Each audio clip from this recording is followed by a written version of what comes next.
Shri Suresh, Joyce George പറയുന്നത് ഇന്നിപ്പോ Udumbanchola MLA MM മണിയുടെ പ്രസ്താവന കൂടി നമ്മൾ ഈ ചർച്ചയുടെ ഭാഗമാക്കിയിട്ടുണ്ട്. അതിലൊരു പ്രധാനപ്പെട്ട പരാമർശം എന്ന് പറയുന്നത് ഈ ഗവർണറെ അധിക്ഷേപ വാക്കുകൊണ്ട് സൂചിപ്പിക്കുകയാണ്. അത് അതിതീവ്രമായ ജീവിത യാഥാർത്ഥ്യങ്ങളുടെ മുന്നിൽ നിൽക്കുമ്പോൾ ഭാഷാപരമായ ശുദ്ധി നോക്കാൻ കഴിയില്ല എന്നതാണ് ജോയ്സ് ജോർജ് പറയുന്ന മറുപടി. 2, ഹർത്താൽ പ്രഖ്യാപിച്ചിരിക്കുന്നത് ഗവർണർക്കെതിരെയല്ല. ആ ഗവർണർ ജനങ്ങളുടെ പ്രശ്നത്തിന്മേൽ അടയിരിക്കുന്ന വിഷയം ജനങ്ങളെ കൊണ്ട് ചർച്ച ചെയ്യിപ്പിക്കാൻ വേണ്ടിയുള്ള ഒരു രാഷ്ട്രീയമായ ഒരു തീരുമാനം, ഒരു സമര പരിപാടി എന്ന നിലയിൽ മാത്രമായിട്ടാണ് ജോയ്സ് ജോർജ് ഇതിനെ കാണുന്നത്. സുരേഷ്, മറുപടി. ഒന്ന്, പിന്തിരിപ്പൻ, അതോടൊപ്പം തന്നെ നശീകരണ വിധ്വംസക വാദമാണ് കമ്മ്യൂണിസം.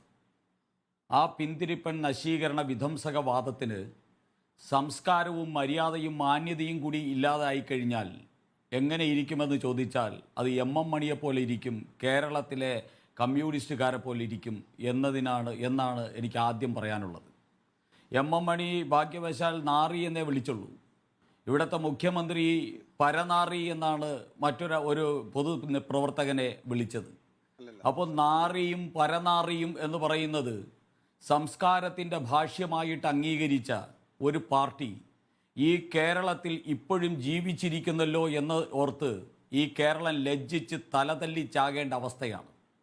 ഇത്രയും നാണവും മാനവും ഇല്ലാത്തൊരു പാർട്ടി ഒരു നാടിനെ രക്ഷിക്കാനായിട്ട് ഹർത്താൽ നടത്തുന്നു. അത് ഭരിക്കുന്ന പാർട്ടിയാണ് ഹർത്താൽ നടത്തുന്നത്. ഈ കേരളത്തിൽ ഇവിടെ ജോയ്സ് ജോർജ് എന്ന് പറയുന്ന CPM-കാരൻ പറയുന്നു അവിടുത്തെ ഇടുക്കിയിലെ കർഷകർക്ക് നേരെ അവിടുത്തെ നമ്മുടെ വനപാലകന്മാർ ആക്രമണം നടത്തിക്കൊണ്ടിരിക്കുന്നു, പോലീസ് ആക്രമണം നടത്തിക്കൊണ്ടിരിക്കുന്നു, റവന്യൂ അധികൃതർ ആക്രമണം നടത്തിക്കൊണ്ടിരിക്കുന്നു. രാജിവെച്ച് പോകാൻ പറഞ്ഞൂടെ ജോയ്സ് ജോർജ്? താങ്കളുടെ പിണറായി വിജയൻ എന്ന് പറയുന്ന മുഖ്യമന്ത്രിയോട് കളഞ്ഞിട്ട് പോകാൻ പറഞ്ഞൂടെ? എന്തിനാ ഇങ്ങനെ അവിടെ ഇരിക്കുന്നത്? ഇടുക്കിയിൽ CPM-കാർക്ക് അവിടുത്തെ വനപാലകന്മാരുടെ ആക്രമണവും റവന്യൂ ഉദ്യോഗസ്ഥന്മാരുടെ അതിക്രമവും അതോടൊപ്പം തന്നെ പോലീസിൻ്റെ അതിക്രമവും കൊണ്ട് ജീവിക്കാൻ പറ്റില്ലെങ്കിൽ നിങ്ങൾ രാജ്ഭവനിലേക്കല്ല മാർച്ച് നടത്തേണ്ടത്, പിണറായി വിജയൻ്റെ വീട്ടിലേക്കാണ്. പിണറായി വിജയൻ്റെ ഔദ്യോഗിക വസതിയിലേക്കോ അല്ലെങ്കിൽ മുഖ്യമന്ത്രിയുടെ കൊട്ടാരത്തിലേക്കോ ആണ് മാർച്ച് നടത്തേണ്ടത്, അല്ലാതെ രാജ്ഭവനിലേക്കല്ല. ഈ രാജ്ഭവനിലേക്ക് മാർച്ച് നടത്തിയിട്ട് നിങ്ങൾ രാഷ്ട്രീയ പ്രചരണത്തിനാണ് ഉദ്ദേശിക്കുന്നത്. നിങ്ങൾക്ക് ഗവർണറെ ടാർഗറ്റ് ചെയ്ത് ഗവർണർക്കെതിരെ കലാപം അഴിച്ചുവിട്ട് ഗവർണറെ കയ്യേറ്റം ചെയ്യാൻ ശ്രമിച്ച് ഈ നാട്ടിൽ മുഴുവൻ തന്നെ അരാജകത്വം സൃഷ്ടിക്കാൻ വേണ്ടിയുള്ള കമ്മ്യൂണിസ്റ്റ് പാർട്ടിയുടെ പുറപ്പാടാണിത്.